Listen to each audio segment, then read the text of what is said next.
Ho visto un fumo molto alto da in fondo, ho detto cosa succede a Mogliano?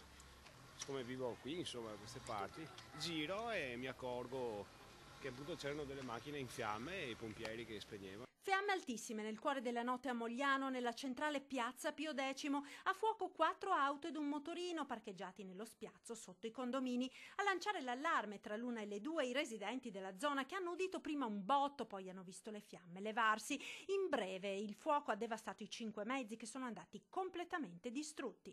Verso le 2 c'è stato questo scoppio, questo incendio di 4 automobili più un motorino.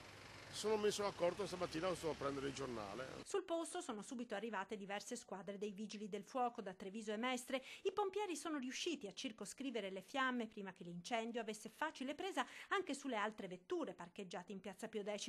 Le indagini sono coordinate dai carabinieri, che hanno pochi dubbi circa l'origine dolosa del rogo. Ad innescare le fiamme non sembra essere stato un vandalo. Dalle indagini, ecco, come dire, ancora sono sotto verifica una serie di informazioni.